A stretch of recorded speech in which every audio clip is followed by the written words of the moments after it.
We should also thank Meridian for being our gold sponsor today, as well as Jeff Golding from Walkerton Foodland for helping us out. Just a couple save the dates. There's an evening of entertainment in recognition and appreciation to our first responders. Saturday, April 27th in Teeswater at the Town Hall. It's a wonderful concert between 7 and 9 o'clock, and tickets are only $25, and $5 from each ticket is going to get donated back to the South Bruce Fire and Rescue. So if you're looking for tickets on that, just go to the Eventbrite website or Boomers in Teeswater or Pharmasave in Wingham.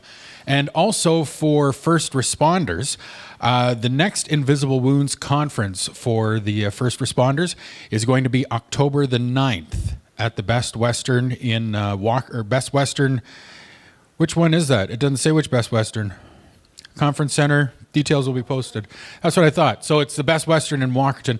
If you've never been to an Invisible Wounds conference and you're a first responder, please put this one down on your calendar. Make sure you you're going to attend because it is phenomenal. We're going to veer away from the schedule just briefly. I want to introduce you to my friend Shannon Mercer. Hi, everybody. I want to thank Deb for inviting me just to speak for a few minutes here today. My name is Shannon Mercer, and I live in Wingham, Ontario. And I am the co-founder of a mental health group in Wingham called Mental Health Matters. And I started this group with a couple of other people because we were responding to a need that we felt was in our community. There had been a suicide of a former student of mine. I'm a teacher at Medill, and in March of 2017. And so I was obviously shocked. Last person I ever in a million years would have thought would die by suicide. And as a response, I formed a group with this boy's sister and father. And with this group, we thought that it was really important to talk about mental health. So to have events like these where we're trying to have a conversation and talk about how we can end the stigma surrounding mental health. Because one of the things we realized was we didn't really know a lot about what mental health supports were in our community. I had lived in that community for probably 16 years at the time, and so had no idea who I could talk to about mental health, because after George died, I had a lot of questions. That's the student's name. I had a lot of questions because I didn't see a thing coming, and I wanted to try to help our community understand and heal. And so since 2017, we've done a number of things in Wingham. We had an information event in 2017, July of 2017. We had a Wellness Day event last May, and we have a walk actually coming up this May 11th in Lucknow. It's called the Family and Friends Movement for Mental Health. And basically what we're trying to do with these events is, again, raise some awareness, have a conversation, tell people where they can go if they need help. And also we've been providing training too. So we have either subsidized or fully funded training sessions we've trained 70 people last year in mental health, first aid, safe talk, and assist.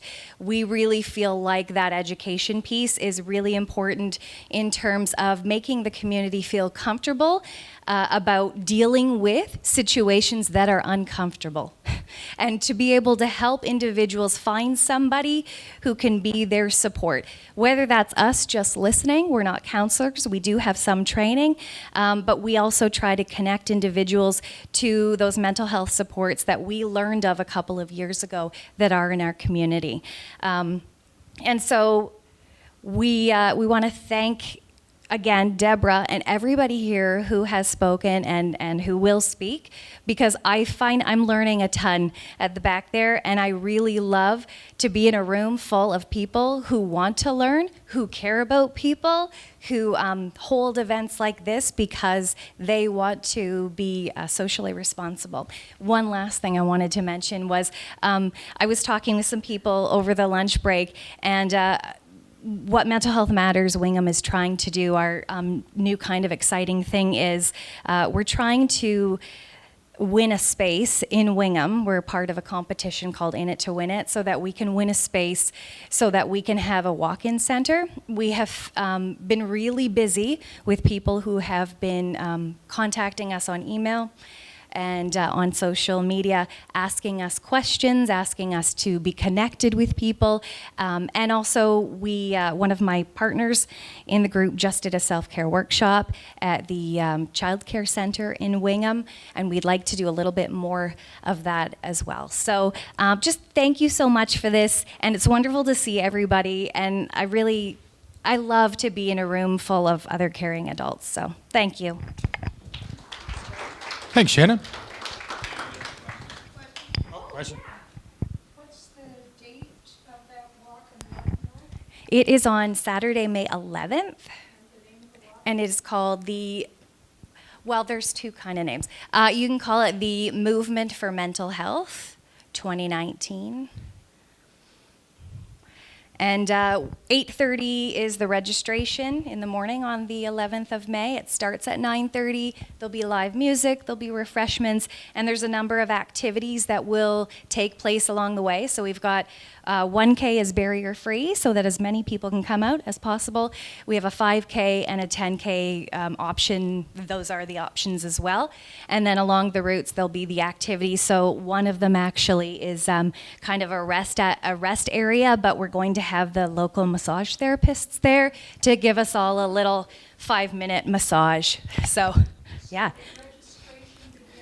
So you can come for registration at 8:30 at the Lucknow Gazebo, or you can register online actually right now. If you go to our Facebook page, we have all of that information there. Thanks. Thank you.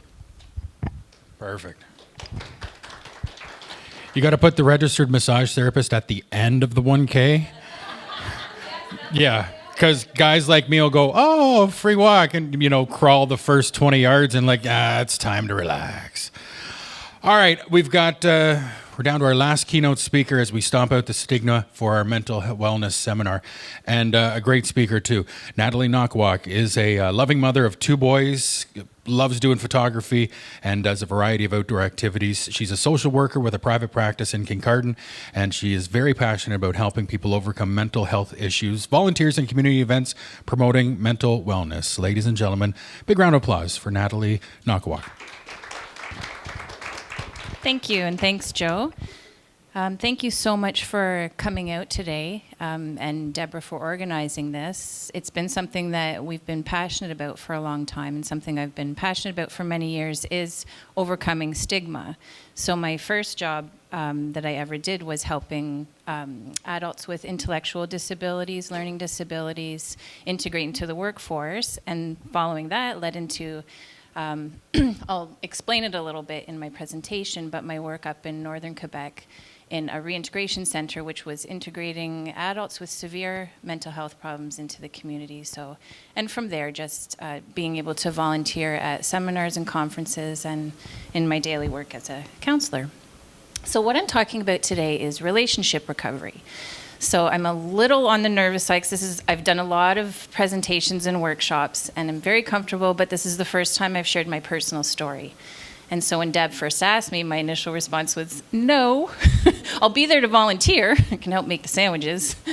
But she encouraged me, so with some gentle encouragement, she said, I really think your story could help people. And so I thought about it, and I decided to take the courage to speak today about relationship recovery and some of the painful journeys that I've been through. I say journeys, as you'll hear.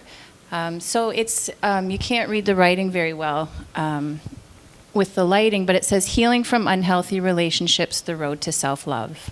And so that's my story that I'll share with you today. So I'm from Kincardine, grew up in Kincardine all my life, and at 17, moved from rural Kincardine to the city of Montreal, which was in itself a big change to go from a small town to a big city.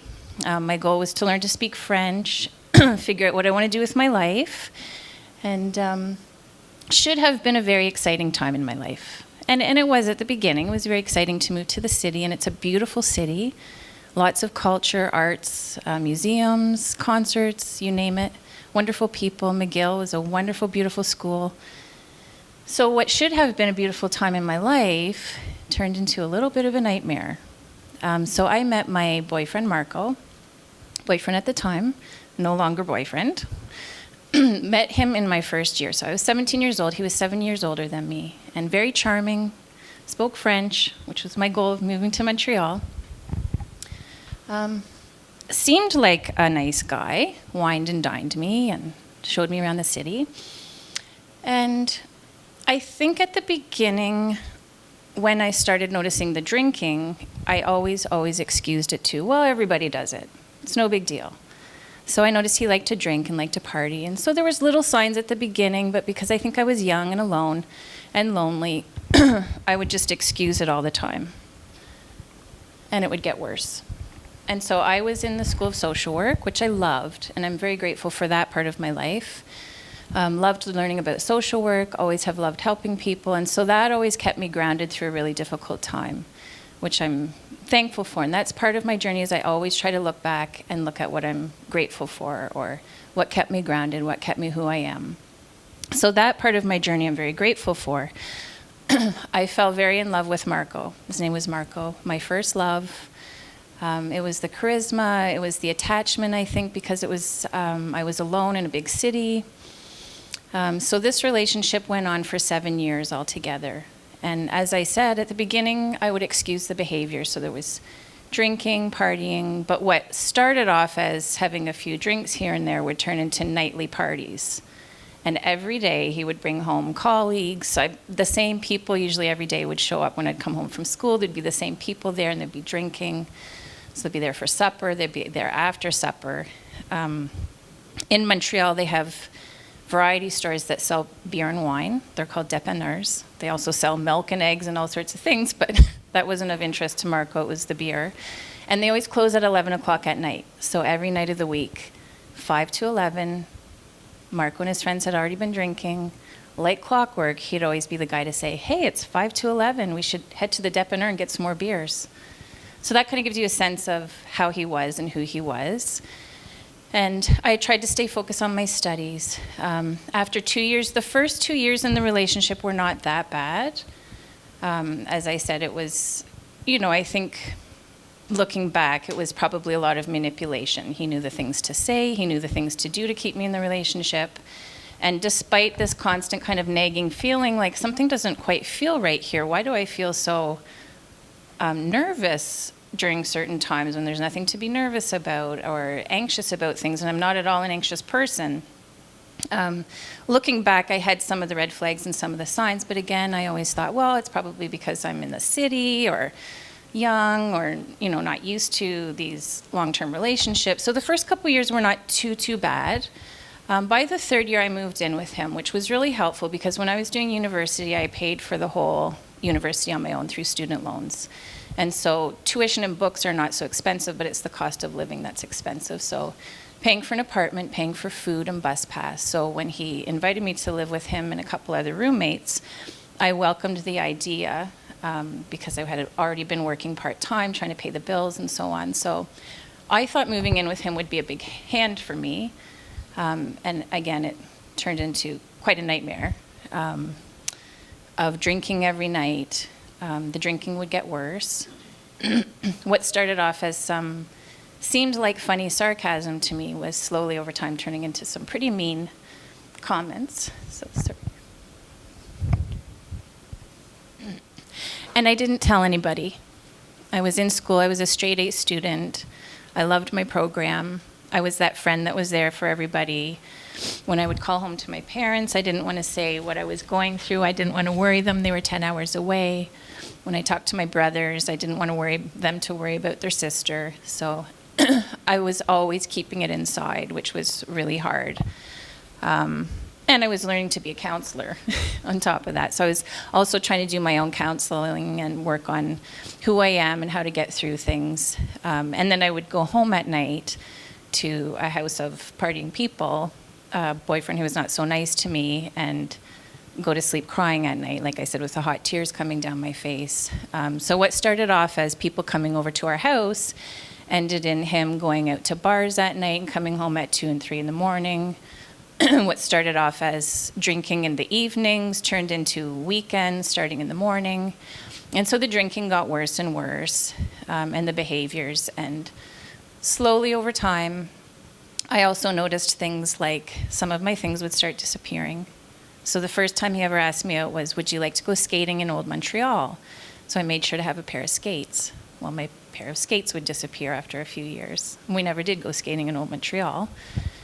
So things like that. And by my 4th year, I graduated. I started my first job.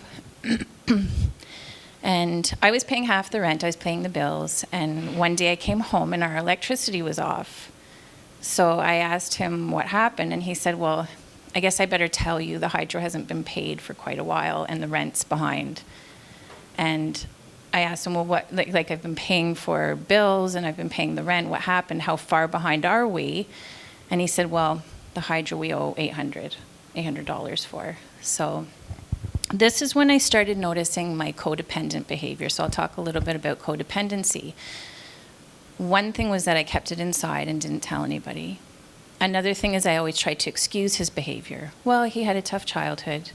Maybe if I show him enough love, he'll see how good this relationship is and he'll want to stop drinking. Maybe if we owe $800, if I could just go to the student loans and get that paid. So I was always trying to do more. I always excused things. I thought, oh, you know, when we go out to a restaurant and he's flirting with the waitress, maybe it's because I'm not pretty enough. He always wants to party. Maybe I'm not fun enough. So I was always putting myself down and always putting it in the negative.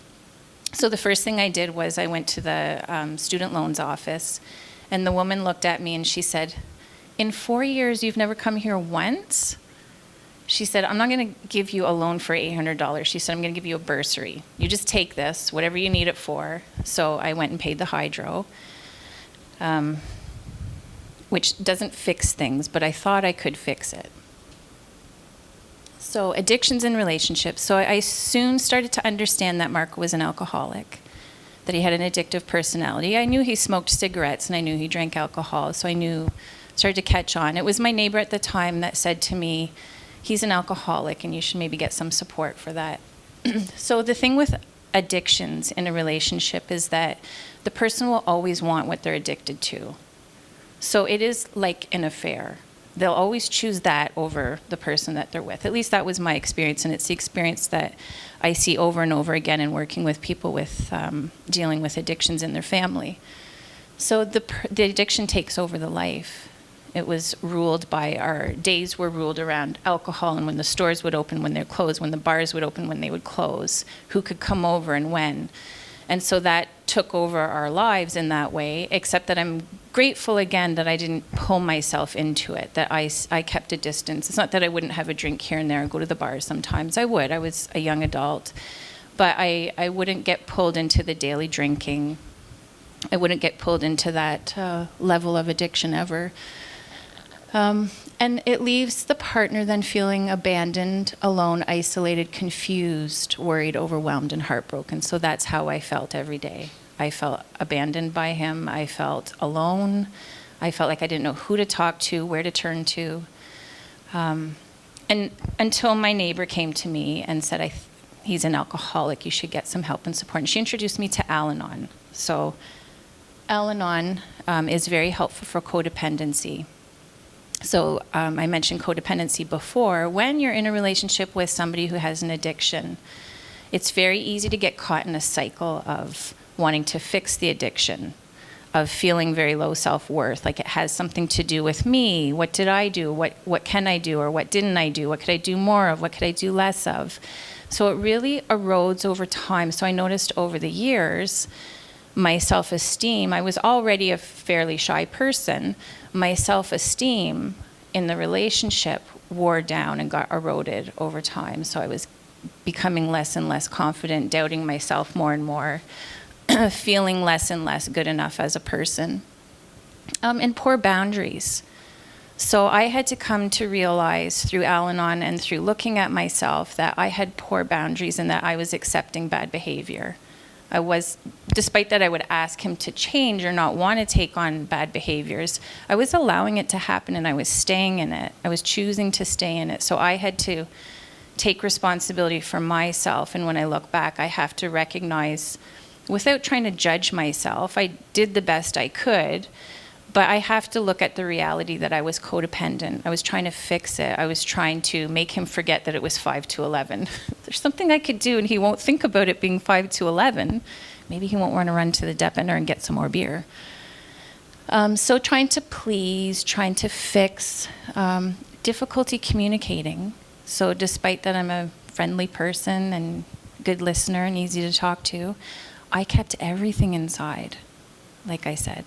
So I didn't communicate to other people what I was going through. And it just suppressed, and it built up over time, which led to a lot of very lonely, scared, isolated feelings.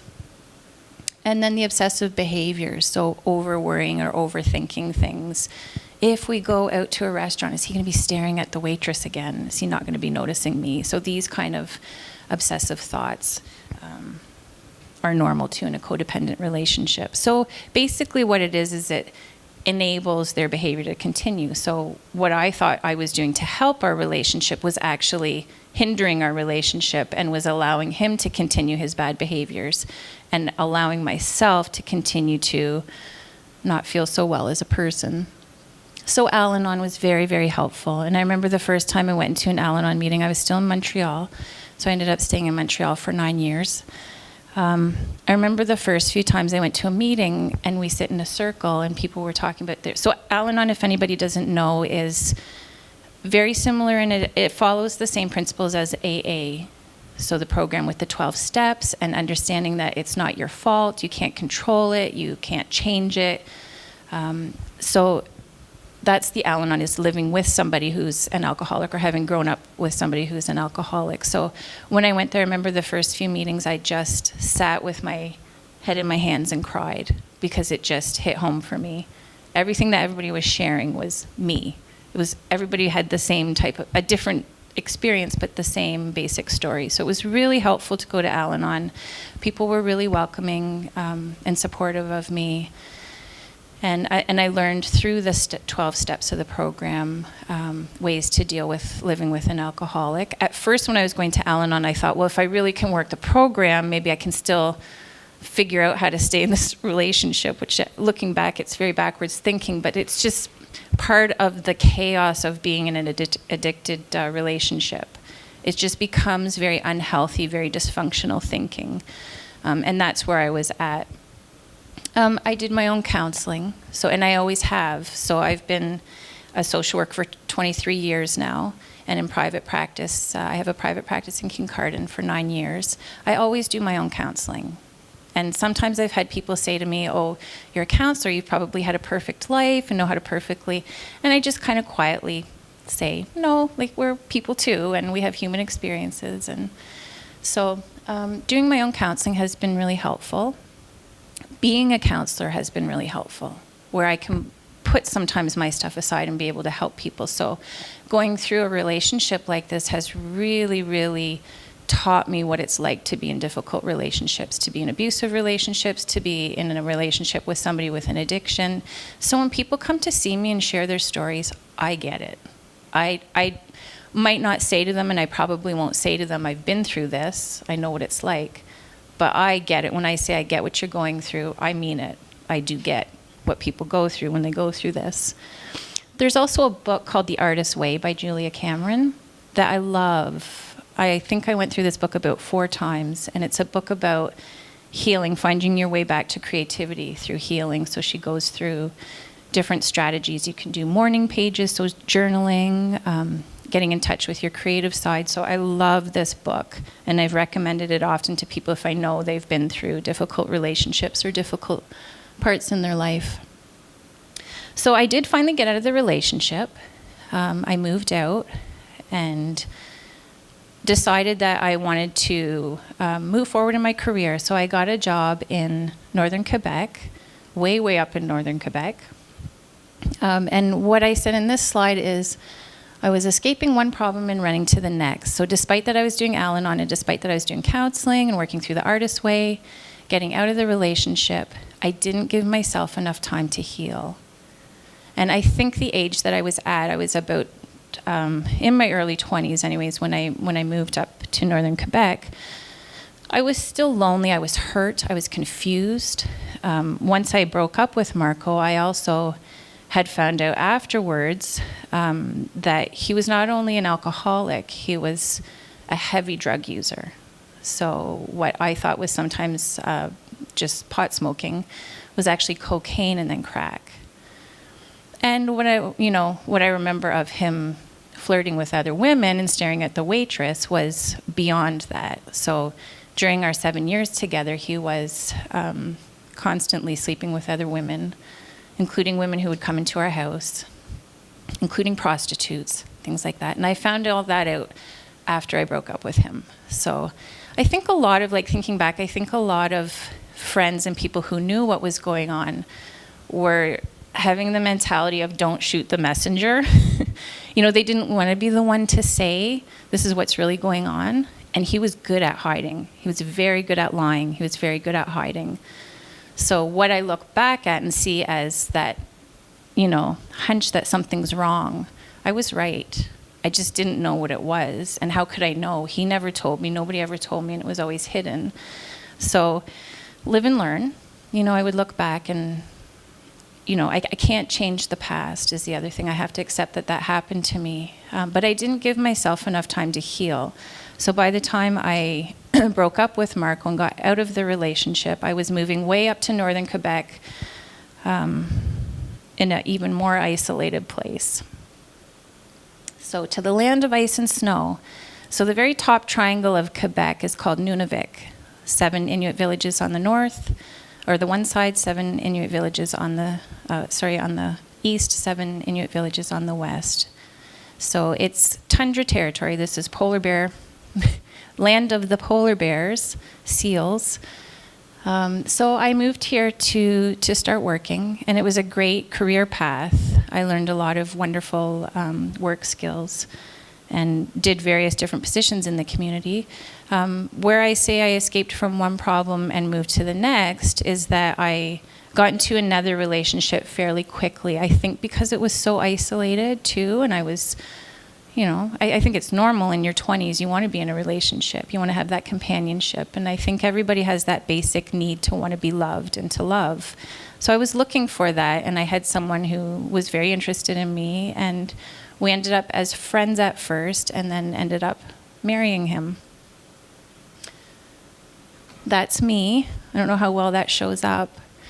The Inuit women wear what's called an amautik, and they carry the babies in their back. So that's me with my older son, Joseph.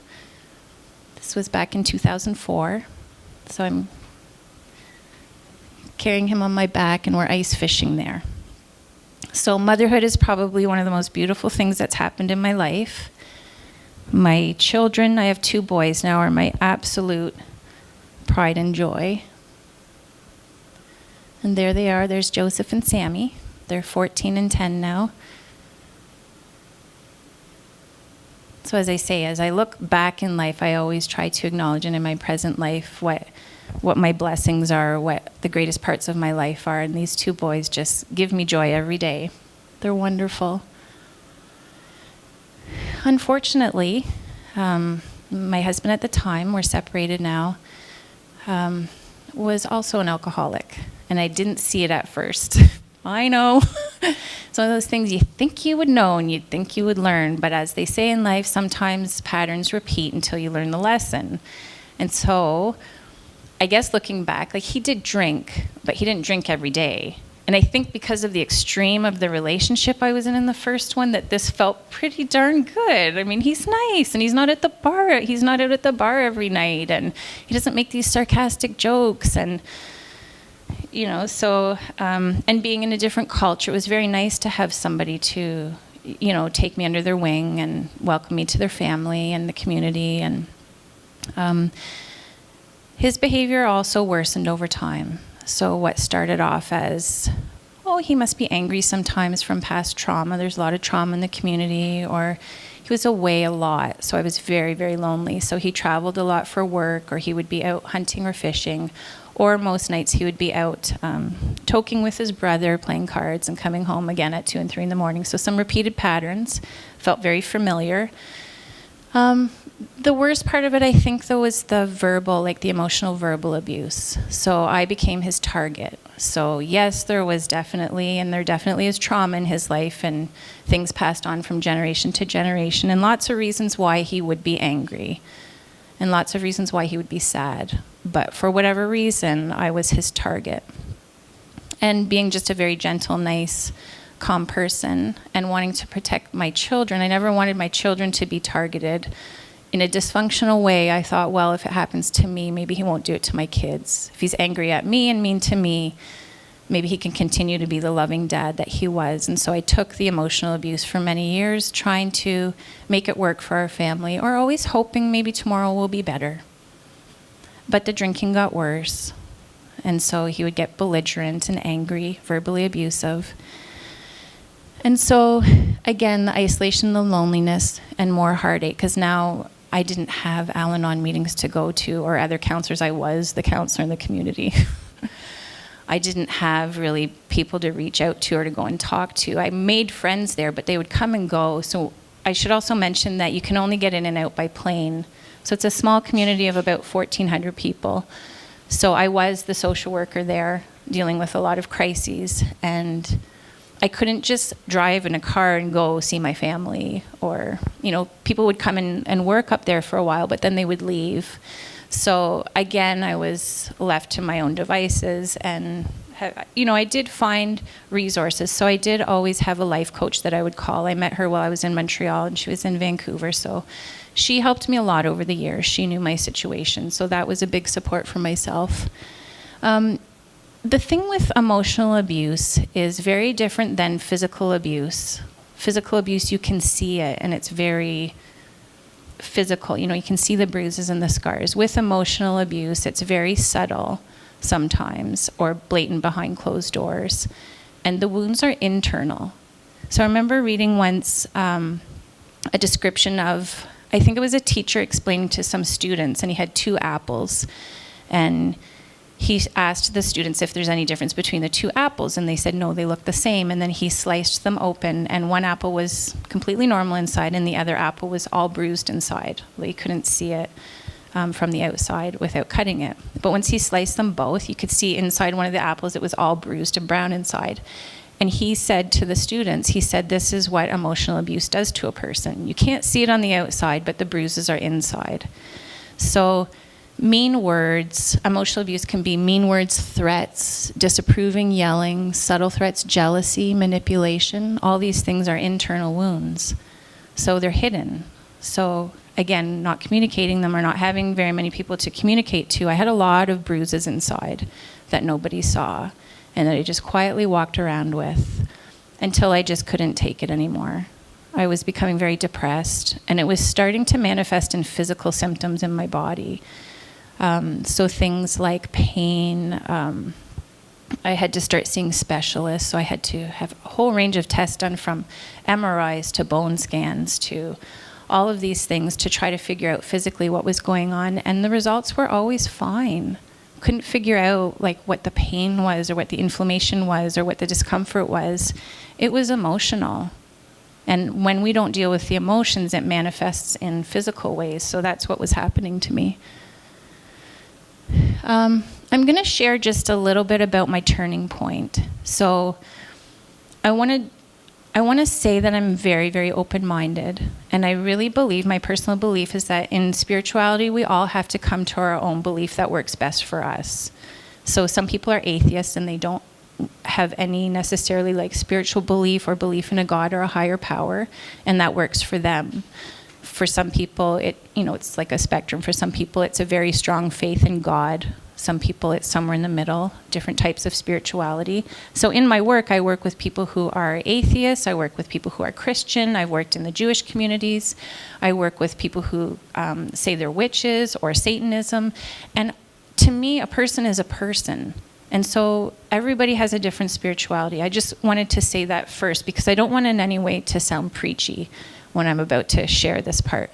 But for me, with the number of years that I went through very painful relationships, and with the isolation, I'll try not to cry again. I don't know how I could do it without my faith. my spirituality gave me so much strength every day. So to be able to just pray or know there's a higher power who can carry me through this, I knew I wasn't alone. And I did get a lot of peace through that, and I did get a lot of strength through that. So for me, that was the difference between giving up, because I was very depressed, and I don't necessarily mean suicidal, but I did have those thoughts sometimes, thinking, I don't know how I can get out of this. But through my faith, I did find and meet wonderful people, and I did find my way back home. So I'm grateful for that.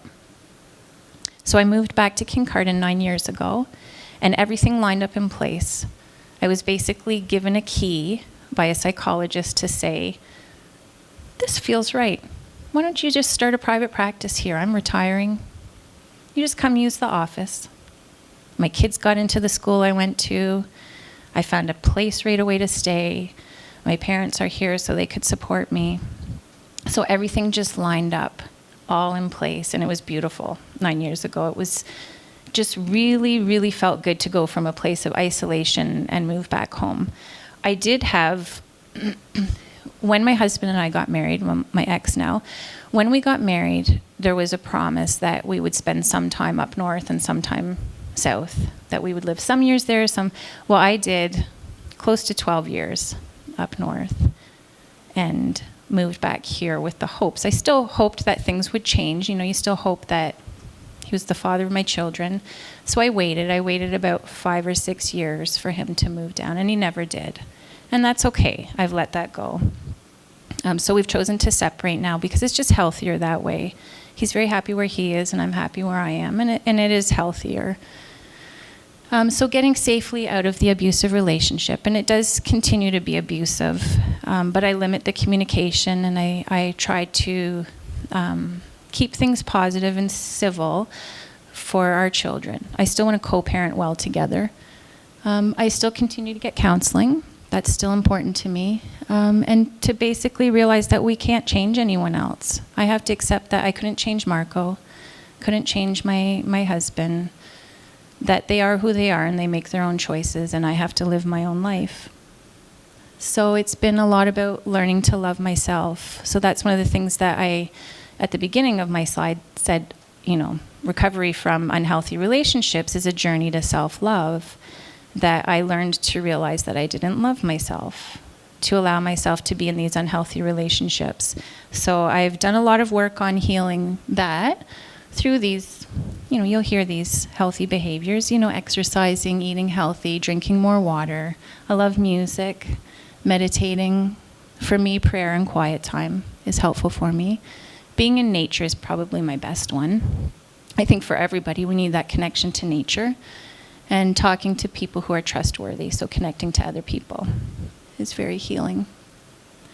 So out of darkness into the light. So I've been through for some decades now. I'm 44 now.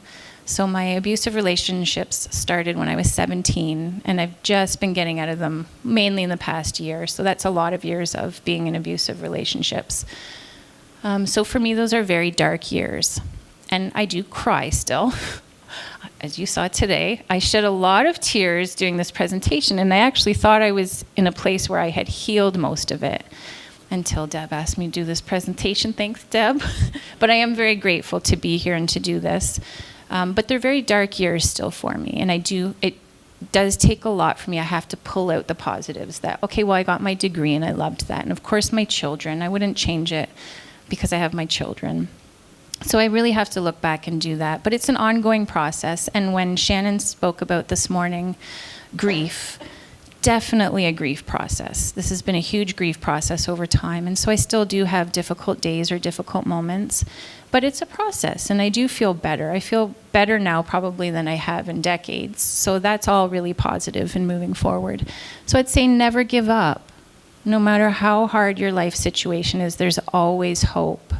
And that's really the message that I want to give today, that I thought many times in my life that there was no hope to get out of these types of relationships. But no matter what you're going through, there is always hope. So finding your way. So it became very important for me to share this story with you today. Not for anybody to feel sorry for me, or not for it to be a hard story to hear, but my hope is that we are human, and we go through these human experiences, and we go through these challenges in life, and things will knock us down, and things are hard, and sometimes are really dark times in our life. But we keep going.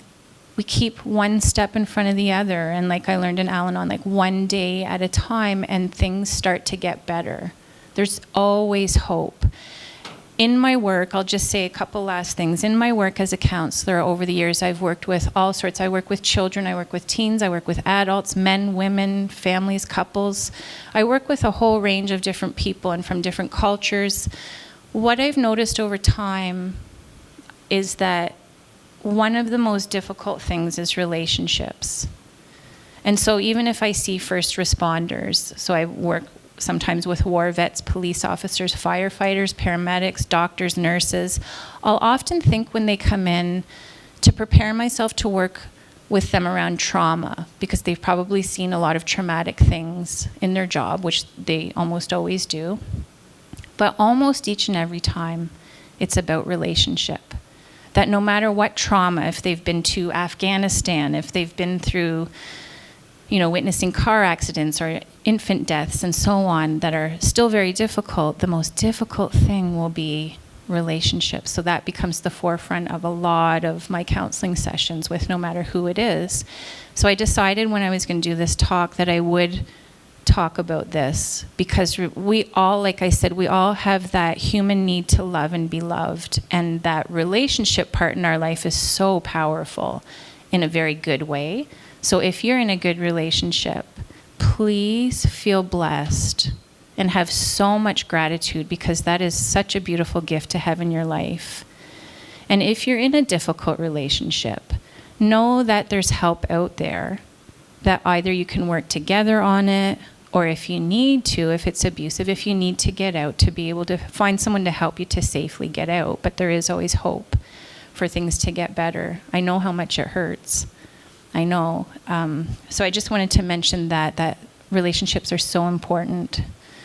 And that's why I wanted to share this story, that with the hopes that if you're going through something in your relationship, or have gone through something, or probably, if not that, then know someone in your life who may be in a relationship with somebody who has addictions or abusive, that you'll be able to understand, that you'll know that, being there as a support or getting support is key in helping yourself or helping someone to move through a really difficult time.